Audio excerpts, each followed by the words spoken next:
प्यारे विद्यार्थियों, मैं गौरव शर्मा आप सभी के सामने एक बार फिर आपके कहने के ऊपर कि 10th क्लास का एक चैप्टर चाहिए, तो 10th क्लास के एक ग्रुप में भी मैसेज आया कि सर 10th क्लास का एक चैप्टर और डाल दीजिए। तो वन शॉट वन लेसन आपको पहले दे दिया गया। उम्मीद है आपने देखा भी होगा, उम्मीद है आपने अच्छे तरीके से समझा होगा। ठीक है, आपके समझने के लिए ही वो लेसन आपको प्रोवाइड किया गया ताकि आपके किसी प्रकार के फर्स्ट लेसन के अंदर कोई क्वेश्चन में दिक्कत नहीं रहे। वन शॉट वन लेसन नहीं करेंगे इसको थोड़ा, ठीक है, इसको 2 पार्ट्स के अंदर दे देंगे, लेकिन 2 पार्ट्स भी आप देख लेना। ठीक है, ज़्यादा 30 मिनट से ऊपर नहीं होंगे शायद मेरे हिसाब से। तो चलो आज स्टार्ट करते हैं। हम कौन सा लेसन स्टार्ट करने वाले हैं आपको पता लग गया होगा, तीसरा लेसन। ठीक है, जो कितने नंबर का हो सकता है, अपने 4 नंबर का अपने पाठ्यक्रम के अनुसार दिया हुआ है। मेरे हिसाब से 3 नंबर तक ही आता है, उसमें से कुछ पूछा जाने वाला। तो प्यारे बच्चों, 10th क्लास के अंदर हम बात करते हैं आज इस लेसन के नाम की। तो आनुवंशिकी बोला जाता है इसको, और आनुवंशिकी नाम है इसका। ठीक है, मैं यहीं से स्टार्ट करने वाला हूं, तो आप ध्यान बनाए रखें, और जितना ध्यान बनाए रखेंगे आपको यूट्यूब पर इससे बेहतरीन वीडियो शायद नहीं मिलेगी, क्योंकि आपको ट्रिकली तरीके से हम समझाने का प्रयास करूँगा। ठीक है, तो प्यारे विद्यार्थियों बने रहे मेरे साथ। आनुवंशिकी है क्या, तो परिभाषा तो किताब के पहले वाले पेज पे दी हुई है, संजीवों जीव विज्ञान की वह शाखा जिसमें संजीवों में, ठीक है, या तो उसकी हेरिडिटी, या तो उसकी वंशानुगति, ठीक है, या उसकी विभिन्नताओं का अध्ययन किया जाता है, उसे क्या कहते हैं, आनुवंशिकी। तो प्यारे विद्यार्थियों, परिभाषा पढ़ के कोई भी पढ़ सकता है, कर सकते हैं। अपने थोड़ा सा एग्जाम्पल समझते हैं जो अपने आनुवंशिकी है क्या, वास्तव में जीवन के अंदर किस प्रकार से आनुवंशिकी का महत्व है। तो देखें प्यारे विद्यार्थियों, जैसे मान लो पापा, मम्मी। अब कई बच्चे बोलेंगे सर साइंस पढ़ाते हो, नर मादा क्यों नहीं लिख रहे, क्यों लिखें, घर पे क्या बोलते हो तुम, पापा मम्मी। पापा मान लो अपने ठीक ठाक है, मतलब ठीक ठाक कलर मान लेते हैं इनका, थोड़ा सा गेहुआ, ठीक है, रंग दे तुमो है गेरुआ, गेरुआ नहीं गेहुआ, ठीक है। और मम्मी का रंग है मान लो फेयर एंड लवली लगा के बिल्कुल सफ़ेद, ठीक है, फेयर एंड लवली सफ़ेद। तो अब हम बात करते हैं इनसे उत्पन्न होने वाले चाइल्ड की, ठीक है, बच्चे की। तो बच्चे में देखो करैक्टर्स आएंगे तो दोनों भी आएंगे, ठीक है। तो दोनों मतलब उसमें कुछ हो सकता है, गेहूं रंग आए या कैसा आए, सफ़ेद, दोनों मिला के, ठीक है, या बच्चा सिर्फ सफ़ेद ही हो, ठीक है, या बच्चा सिर्फ गेहुआ हो। तो इस प्रकार के जो करैक्टर्स हैं जो सेम स्पीसीज से मिलते हैं, सेम स्पीसीज मतलब सेम जाति, ह्यूमन अपने भी तो एक स्पीसीज है। आपसे बोला जाए मानव, आपका वैज्ञानिक नाम क्या है, तो आप क्या कहोगे, ह्यूमन सैम्पियंस होमोस, ठीक है, इसको बाद में क्या नाम दिया, होमो सैम्पियंस। तो प्यारे बच्चों, ह्यूमन सैम्पियंस, होमो सैम्पियंस, ठीक है, इस प्रकार के जो हमारे नाम हैं हम बता सकते हैं कि वैज्ञानिक नाम हमारे ही हैं, ठीक है, हमारी स्पीसीज़ के नाम है। तो पापा मम्मी की बात करते हैं, यहाँ पापा मम्मी से बच्चा हुआ, गेहूँ है सफ़ेद, दोनों हो सकता है, गेहूँ सफ़ेद। तो इस प्रकार की एक वंश के अंदर चल रहे हैं, ठीक है, एक क्रम में चल रहे हैं, लेकिन इनमें क्या हो सकती है, भिन्नताएं हो सकती हैं, ठीक है। एक ही वंश के अंदर चल रहे हैं तो उसको कहते हैं वंशानुगति। एक ही वंश का अगर अध्ययन किया जाए तो उसको कहते हैं वंशानुगति, हेरिडिटी, इंग्लिश में बोलते हैं इसको हेरिडिटी। कोई दिक्कत बेटा, इंग्लिश में बोलते हैं इसका, इंग्लिश में नाम आएगा जेनेटिक। मान लो इस चाइल्ड का नाम दे देते हैं बेटा, बेटी भी हो सकती है, ठीक है, कोई ज़रूरी थोड़ा ना बेटा, लेकिन बेटा नाम दे दें। तो इससे मैं कुछ याद करवा देता हूँ आपको। जैसे आनुवंशिकी का आपको जनक पूछा जाए, आनुवंशिकी का जनक, तो देखो बोला जाए आनुवंशिकी का जनक कौन है, आनुवंशिकी का जनक यानी फादर ऑफ, ठीक है, जेनेटिक्स कौन है, तो वो तो है मेंडल, ग्रेगर जोहन मेंडल, ठीक है, याद रखना बेटा। अब वैज्ञानिक नाम यहाँ आ चुके हैं, वैज्ञानिक नाम है ये, ठीक है, वैज्ञानिक था ये। मैं इसी के बारे में पढ़ना है इस चैप्टर के अंदर, और कुछ नहीं पढ़ना मैं, ठीक है। इसने क्या किया, कैसे प्रयोग किए, किस कौन से प्रयोग इसके बहुत प्रचलन में रहे, उनके बारे में ज़्यादा पढ़ना है, वैज्ञानिक मेंडल। और यहाँ पर अगर बात करें हम जेनेटिक, ये नाम किसने दिया भाई, जेनेटिक नाम भी तो दिया होगा किसी ने, हालांकि फादर ऑफ जेनेटिक्स तो किसको बोलते हैं, मेंडल को, लेकिन जेनेटिक नाम किसने दिया, तो याद रखना जो ये पापा से मम्मी से क्या हुआ, बेटा क्या हुआ बेटा। तो इसके अंदर हम देखेंगे, इस बेटा को हम क्या बोल सकते हैं, बैट। इंग्लिश वाले विद्यार्थी अगर याद करें तो सन, सन यानी बेटा, बैट सन। कोई दिक्कत बेटा, कोई दिक्कत।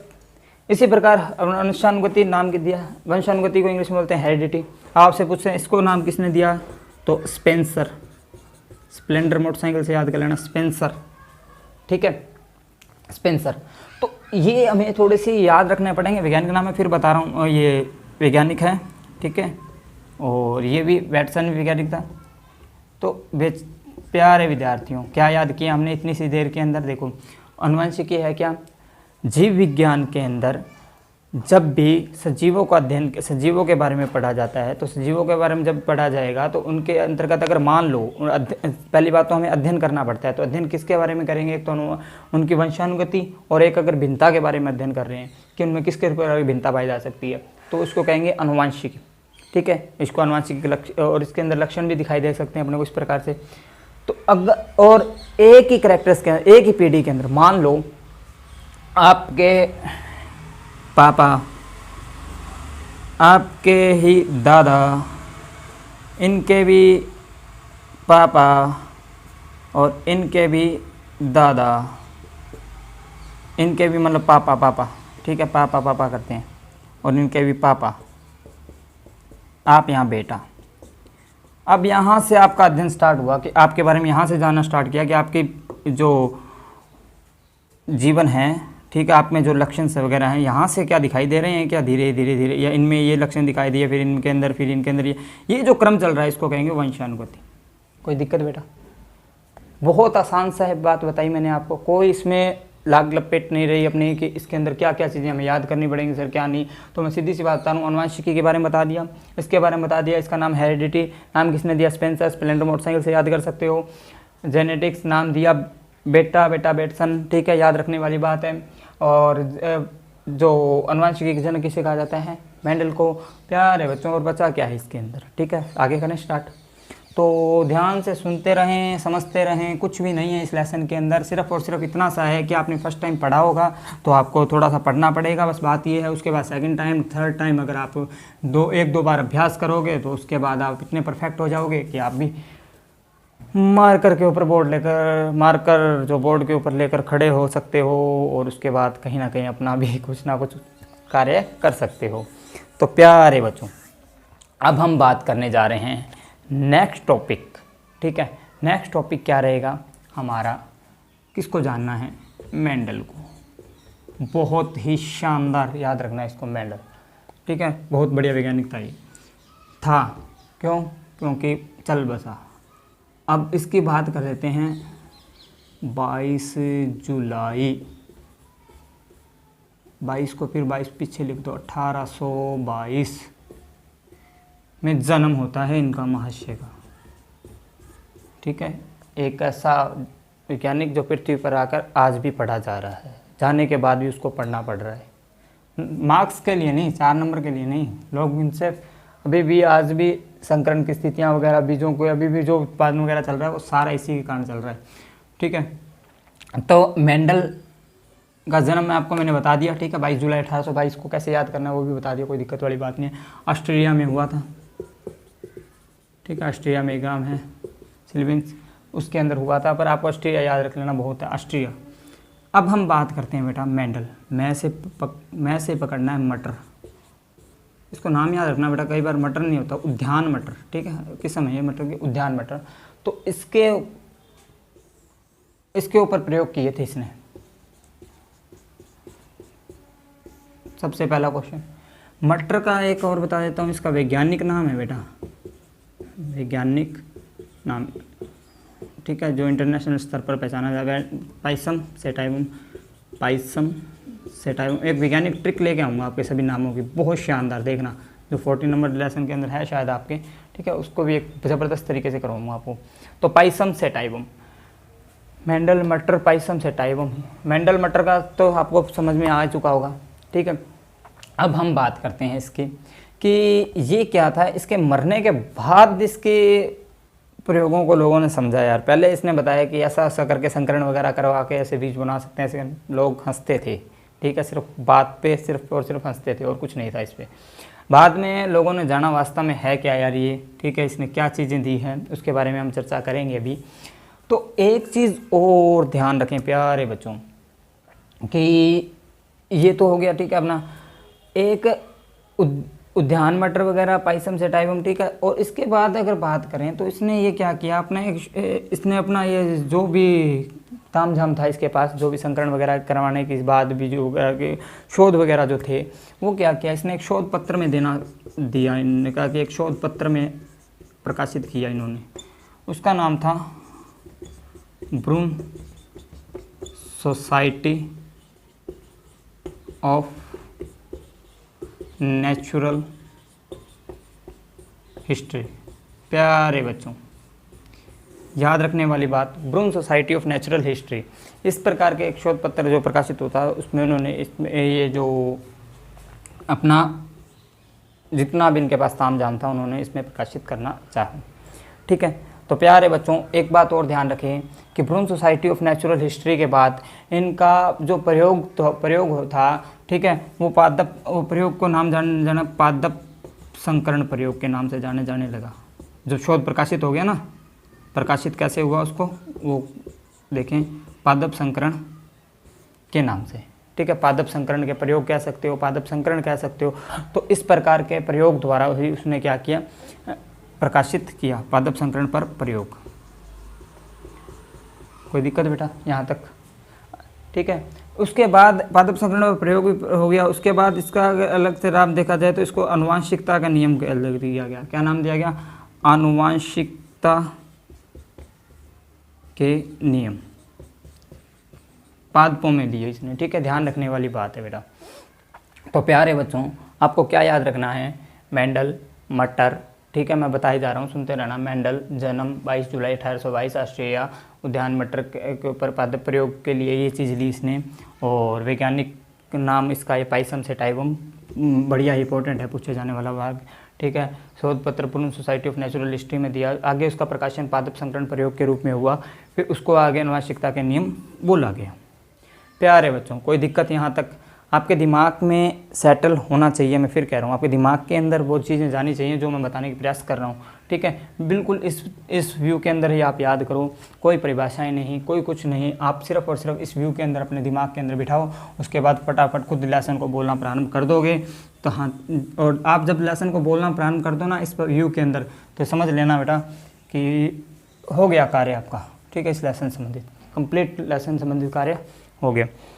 एक और चर्चा करने बात, इसका जन्म बताया था मैंने 22 जुलाई कितना बताया था, 1822। 22 से 22 रिलेट करना बताया था। किसका जन्म बताया था, मेंडल का, पता है ना, ग्रेगर जोहन मेंडल का। पूरा नाम है Gregor John Mendel, Gregor Johan Mendel बोल सकते हैं इसको। तो मेंडल से याद रखना है अपने को। तो और एक बात बताना चाहता हूँ बेटा 7 से, ठीक है, 7 का मतलब जुलाई, ठीक है, ये अंक याद रखना है आपको 7, ठीक है। 7 का मतलब इस पे 7 पे ज़्यादा चर्चा करेंगे अपने, इसका लकी नंबर मान लो आप, ठीक है। एलन लिख रहा हूँ, मतलब ये याद नहीं करना आपको, बात बता रहा हूँ कुछ इसके बारे में, फिर आगे देखेंगे 7 का क्या इफेक्ट पड़ता है, ठीक है। लकी नंबर 7 है। और रोनाल्डो जो एक फुटबॉलर है उसका टी शर्ट पे नंबर कितना लिखा होता है, 7। धोनी रिटायर हो गया, महेंद्र सिंह धोनी, उसका टी शर्ट नंबर कितना था, 7। उसका क्वार्टर जो मिला था उसको स्टार्टिंग में रेलवे का, वो उसका क्वार्टर नंबर भी कितना था, 7, ठीक है। ज़्यादा कुछ नहीं याद करो तो मेरा जन्म भी याद कर लेना, 7वें महीने में हुआ था, ठीक है। तो ये चीज़ें आपको एक छोटी सी बात है जो जनरल इन्फॉर्मेशन है, मैं देना चाहता था। मैं चलो इसके बारे में बता दें बच्चों को, ठीक है। इसके ऊपर बात करेंगे हम 7 क्यों लकी रहा, ठीक है, उसके ऊपर ज़रूर बात करेंगे पक्का, ऐसे नहीं बताया आपको, ठीक है। महेंद्र सिंह धोनी रोनाल्डो के बारे में नहीं बताने चाहता मैं। अब हम बेटा नेक्स्ट टॉपिक की बात करते हैं यहाँ पे कि मेंडल जो था, ठीक है, मेंडल ने क्या अचीवमेंट वगैरह, उपलब्धि वगैरह हासिल की अपने जीवन के अंदर, ठीक है। तो मेंडल की उपलब्धि, ठीक है, मेंडल की क्या उपलब्धि रही। तो बेटा इतने जो मटर का पौधा चुना था, ठीक है, जो भी पादप वगैरह चुने थे मटर के अंदर, उसके अंदर बात करें कि इसने उनके एक ही वंश के अंदर एक ही वंश का अध्ययन किया था। समझ पा रहे हो मेरी बात? जैसे अर्जुन को चलाते समय चिड़िया की सिर्फ आंख दिख रही थी, उसी प्रकार ये अपने प्रयोग करते समय इसको सिर्फ क्या दिख रहा था कि उस एक ही पीढ़ी के ऊपर करना है। ऐसे नहीं कि मटर के साथ साथ गोभी भी ले ली, मटर के साथ साथ कोई सब्जी नहीं बनानी थी, इसको ध्यान समझना, ठीक है। दूसरी बात, जो इसने आंकड़े प्राप्त किए इनसे, जो अनुपात कहते हैं, देखेंगे कैसे निकलते हैं, तो उसके क्या आंकड़े किससे मिले इसको? पहले संकरण से, जो संकरण वगैरह करवाए इसने पादपों, संकरण के ऊपर भी चर्चा करेंगे, मैंने संकरण के बारे में बताया नहीं अभी तक, संकरण है क्या। जो इसने संकरण से आंकड़े प्राप्त किए, उसके सांख्यिकी जो संख्या मिली उसका भी सावधानी पूर्वक अवलोकन किया, सावधानी पूर्वक अवलोकन। प्यारे बच्चों, याद रखने वाली बात, एक क्वेश्चन आ जाता है हमारे कई बार परीक्षा के अंदर कि इसने मटर के पादप को ही क्यों चुना, मटर के पादप को क्यों चुना। तो मेरे जैसे बच्चे होते हैं, कई लिख देते हैं क्योंकि मटर के स्वादिष्ट जो फेवरेट सब्जी थी वो मटर थी, या उस समय मटर सस्ते थे। तो आपको इन दोनों आंसरों से बढ़ के अपने बुक वाले आंसर पर लेके चलता हूँ, क्योंकि बेटा जो यह पादप है, 1 वर्षीय पादप होने के साथ साथ 1 वर्षीय पादप है, 1 वर्षीय पादप में 1 से अधिक बार परिणाम मिल सकते हैं इससे, 1 से अधिक बार परिणाम मिल सकते हैं, ठीक है। दूसरी बात, द्विलिंगी होने के कारण, द्विलिंगी समझते हो, द्विलिंगी बाइसेक्सुअल, द्विलिंगी का मतलब एक ही पादप पर, जो पादप है, ठीक है, उसके पुष्प पर क्या होगा, मान लो एक पादप है, इसके पुष्प पर एक तो नर भाग रहेगा, नर को जब बोलते हैं पुकेसर, ठीक है, और एक रहता है स्त्री केसर। मैं अभी बता रहा हूँ, बाद में प्लांट बना के आपको फ्लोर बना के हो सकता है समझा दूँ, ठीक है। पुष्प के ऊपर एक स्त्री केसर रहता है, एक पुकेसर, उसको द्विलिंगी भाग कहते हैं, एक ही पुष्प के ऊपर, ठीक है। द्विलिंगी पादप से क्या किया इसने, एक तो समयुग्मजी अनुपात, समयुग्मजी लक्षण प्राप्त किए, ठीक है, समयुग्मजी कैरेक्टर्स प्राप्त किए। शुद्ध वंशक्रम, यानी एक ही वंश के अंदर जब प्रक्रिया चलती है तो उसको क्या बोलते हैं हम, शुद्ध वंशक्रम, ठीक है। एक ही वंशानुगति आपको बताया था हम, तो शुद्ध वंशक्रम भी इसको यहाँ से प्राप्त हुआ। प्यारे बच्चों, पहला दूसरा 2 चीजें आपको परफेक्ट याद रहनी चाहिए, देख लो एक बार, आपको इस प्रकार से अगर याद रहता है तो उसके बाद हम बात करते हैं। एक इसने प्रक्रिया और की, किसने किया, विपुषण विधि, विपुषण विधि द्वारा यहाँ पे जो प्रक्रिया हुई थी वो स्वपरागण हुई थी। बेटा ये भी मेरे को बताना है, स्वपरागण परपरागण वगैरह होता क्या है, क्रिया क्या होती है पुष्प के अंदर, लेकिन मैं थोड़ा सा यहाँ पहले प्रक्रिया, ये पादप क्यों लिया इसके बारे में चर्चा कर रहा हूँ। तो विपुषण क्रिया, विपुषण विधि द्वारा परपरागण भी करवाया। अब बच्चे कई दिमाग में रहते हैं सर विपुषण विधि क्या होती है, तो उसके बारे में थोड़ा चर्चा करेंगे अपने, ठीक है। विपुषण विधि द्वारा परपरागण की क्रिया भी इसने करवाई। तो प्यारे बच्चों, फटाफट पहले ये याद करो आप, ठीक है। उसके बाद हम बात करते हैं कि विपुषण क्या होता है, स्वपरागण क्या होता है, परपरागण क्या होता है, इसके बारे में चर्चा करनी है। हालांकि हमारे कोर्स के अंदर ये दिया नहीं हुआ कि विपुषण विधि पूरी डिटेल से कुछ नहीं दिया हुआ, ठीक है। फिर भी प्यारे बच्चों, आपको याद रखने के लिए मैं बता रहा हूँ कि ये इतनी चीज़ें तो आपको परीक्षा के अंदर पूछी जा सकती हैं, ठीक है। अब मैं छोटी छोटी बातों की चर्चा कर देता हूँ आपके सामने, ताकि आपको यूँ ना रहे कि सर ये बताया ही नहीं आपने, ठीक है। और कई बच्चों के दिमाग में रह जाता है कि टीचर पता नहीं बताएगा भी नहीं बताएगा, ठीक है। तो बेटा एक ही चीज़ में आपको छोटा सा मैं प्रक्रिया बता देता हूँ, ठीक है, ध्यान से सुना। ये एक भाग बना लेते हैं हमने इस प्रकार से, ठीक है।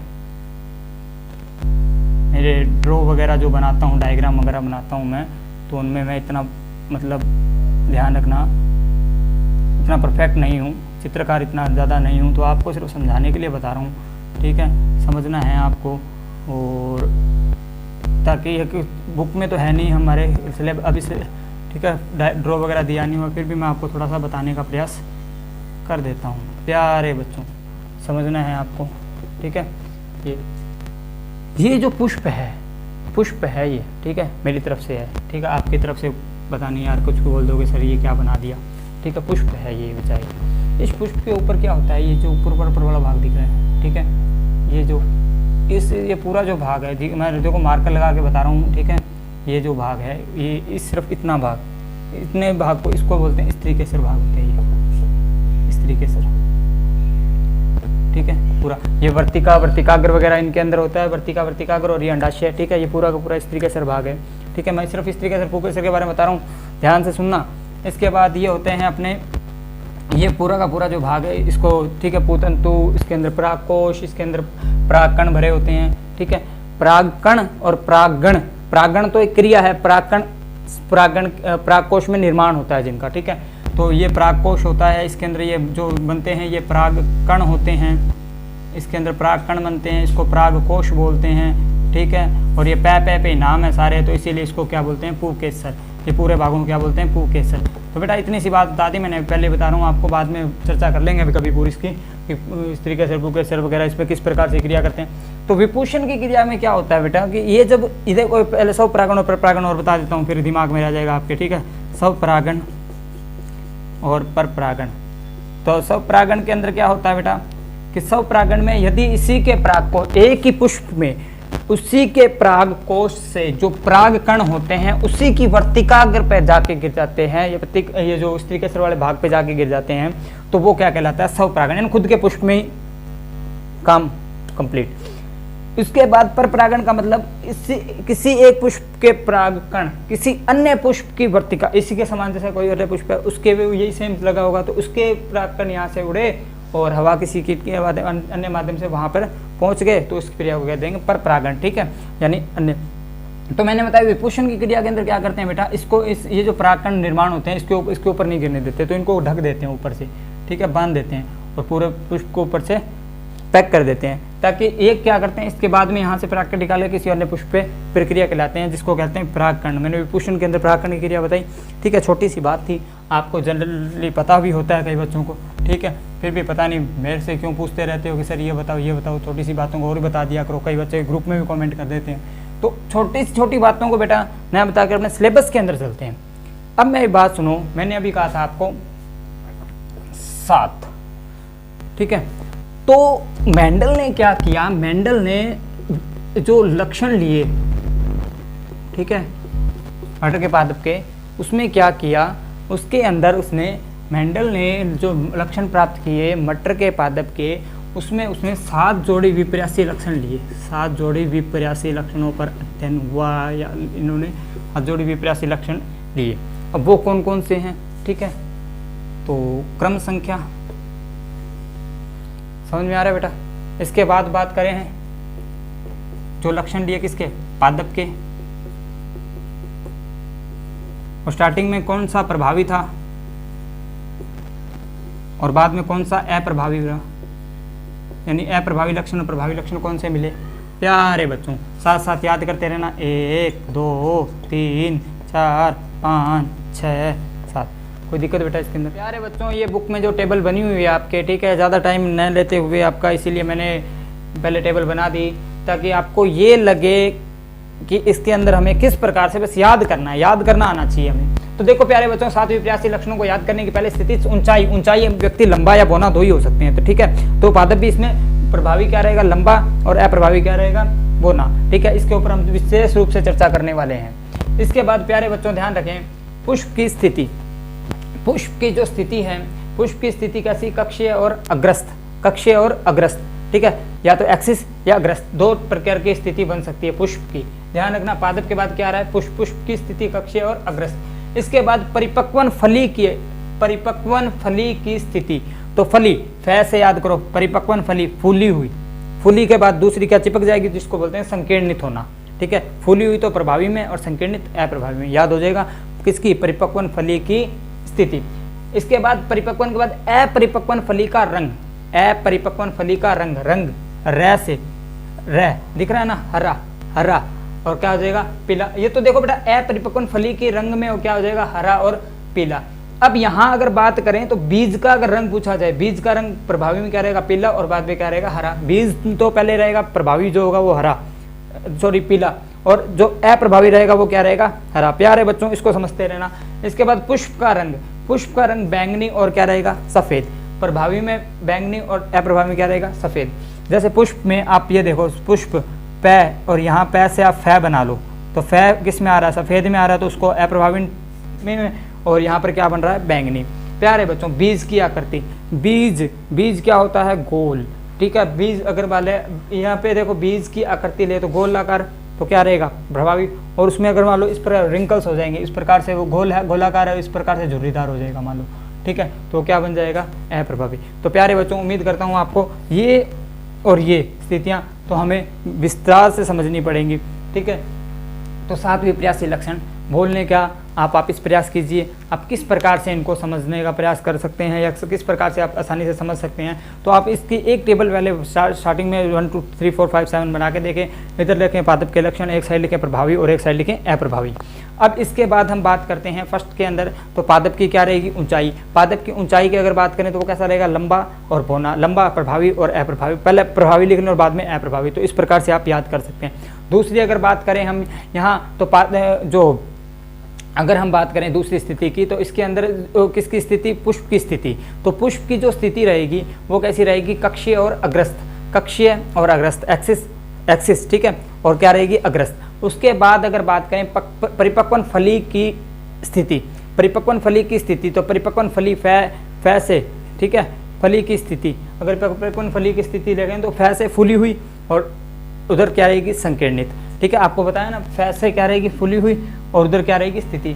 अब कह दोगे सर यहाँ पे भी तो फै आ रहा है, लेकिन यहाँ से रंग आ रहा है, अपरिपक्वन आ रहा है। तो अपरिपक्वन में क्या लेना, रंग, रंग से रह से हरा और वो क्या रहेगा, पीला, दो ही रंग, हरा और पीला। लास्ट में भी बीज के रंग, बीज का अगर रंग लेंगे तो बीज के रंग के अंतर्गत क्या आएगा, बीज के अंतर्गत आएगा पीला पहले और बाद में क्या आएगा, हरा। तो ये दो तो वैसे ही कंप्लीट हो जाएंगे अपने आप में। अब बात आती है पुष्प का रंग, तो पुष्प पै से क्या बना दो, फै से सफेद, सफेद को अप्रभावी में छोड़ दो, इधर क्या आ जाएगा, प्रभावी में बैंगनी। ठीक है, अगर हम बात करें नेक्स्ट बीज की आकृति, बीज का साथ गोलाकार, तो प्रभावी में रहेगा और झुर्रीदार क्या रहेगा, अप्रभावी में। प्यारे बच्चों, ये टेबल आपको ऐसा करता हूँ याद हो गई होगी। अब हम थोड़ी सी बात और करें तो ये आप इतने सी बात को समझ गए होंगे। 1-2 बार खुद बोल के देखिए, बना के देखिए, आपको ये टेबल याद हो जाएगी। ठीक है, इसमें कोई इतना ज़्यादा बड़ी बात नहीं है। कोई एक चीज़ पूछ लेते हैं इसके अंदर से, अगर पूछना चाहें तो। अब हम बात करते हैं बहुत ही मोस्ट इंपॉर्टेंट क्वेश्चन की। ठीक है, कई बार आया हुआ है, ध्यान रखना। 3 स्टार क्वेश्चन, 5 स्टार क्वेश्चन भी बताऊँगा आपको, बट 3 स्टार है अभी और ये आ सकता है। ठीक है, तो मेंडल तो चला गया भगवान के पास, मेंडल तो चला गया किसके पास, भगवान के पास। अब मेंडल जब भगवान के पास चला गया तो उसके बाद इसकी क्या हुई, मेंडल के बाद पुनः खोज करने वाले वैज्ञानिक पूछे जाते हैं कि मेंडल के बाद मेंडल के जो पुनः खोज की वो किसने की। ठीक है, मेंडल के जो सिद्धांत, मेंडलवाद की पुनः खोज किसने की। ठीक है, ध्यान रखना, बहुत 3 स्टार क्वेश्चन है, बहुत बढ़िया क्वेश्चन है आपके लिए। प्यारे बच्चों, बात समझते रहे हो, मेरी बात समझते रहना ध्यान से कि मेंडल के बाद पुनः खोज की। तो आप इसको याद करना चाहो तो इतना याद रखो, जर्मनी से, ठीक है, जर्मनी से एक कॉल आती है, जर्मनी से क्या आती है, कॉल। ठीक है, उसमें बोला जाता है हेलो, कॉल उठाते क्या बोलते हैं, हेलो हेलो बोलते हैं ना, हेलो हेलो। जर्मनी से क्या आती है, कॉल, उसमें क्या बोलते हैं, हेलो हेलो। और भाई दो बार हेलो हेलो बोल देते हैं, जर्मनी से एकदम से कॉल आ रही है, तो वहाँ से क्या होता है, वहाँ से क्या होता है, एक शेर आता है। कौन आता है, शेर आया। बस जर्मनी से जो कॉल आई उसमें हेलो हेलो बोल कर कौन आया, शेर आया। देखो वैज्ञानिक यहीं पे छुपे हैं, ढूंढना है बस। तो जर्मनी का जो वैज्ञानिक था, जो मेंडल ने पुनः खोज में, जिसने बाद में प्रयोग, क्योंकि 1900 में हुई थी ये पुनः खोज। ठीक है, तो बात करें जर्मनी का वैज्ञानिक, तो उसको बोलते हैं कॉल कॉरेंस। हेलो हेलो से हमें लेना पड़ेगा जैसे हॉलैंड, और इसके अंदर ओयुम डी ब्रिज। कोई दिक्कत बेटा, ओयुम डी ब्रिज। ठीक है, ध्यान रखना मैं जो बता रहा हूँ। शेर आया, तो आया मतलब इसी के जैसे ऑस्ट्रिया, जहाँ का ये था ऑस्ट्रिया में वो होता है वॉन शेरमिक बोलते हैं उसको। तो प्यारे बच्चों, इतना सा आपको याद रखना है कि इसके अंदर ये जो 3 वैज्ञानिक हैं, वॉन शेरमिक, ठीक है, और डी ब्रिज और कॉरेंस, ये क्या करते हैं, कहाँ से इनका है स्थान, वो भी कई बार अगर मान लो लिखना चाहो तो परीक्षा में लिख सकते हो, नहीं तो ये तीनों वैज्ञानिक तो पूछे जाते हैं। प्यारे बच्चों, ये था हमारा पार्ट नंबर फर्स्ट। इसके बाद मिलेगा आपको पार्ट नंबर सेकंड, जो कि लेसन का एंड होगा। प्यारे बच्चों, कमेंट में, ठीक है, लाइक, सब्सक्राइब, शेयर वगैरह जो आपको करना हो कर दो, लेकिन आप इतना ध्यान रखो, उसको करने से पहले आपको ये समझ आया या नहीं आया उसका एक रिस्पॉन्स हमें ग्रुप में ज़रूर दीजिएगा, ठीक है। यूट्यूब में कई बच्चे देते हैं, कई बच्चे नहीं देते, लेकिन ग्रुप में ज़रूर दीजिएगा। प्लस इसके बाद अब 12th की बात, 12th वाले बच्चे भी निराश न हो। 12th के लिए भी बहुत जल्द से मैंने वीडियो जो कर रखी हैं उनको बस कुछ उन पर ग्राफिक्स वगैरह लगा के उनको भी जल्दी अपलोड कर दिया जाएगा। प्यारे बच्चों, अब आपका कार्य क्या रहता है? अब आपका कार्य ये रहता है कि इस वीडियो को ध्यानपूर्वक एक बार देखकर उसके बाद आप क्या करें, 5 मिनट के लिए बुक को पढ़ लें। बुक के जो पेज हैं, देखिए 2-3 पेज जो मैंने करवाए हैं वो आप एक बार पढ़ लें, तो आपका क्या रहेगा, ये सदा के लिए 3rd नंबर लेसन दिमाग में बना रहेगा। जय हिंद, जय भारत।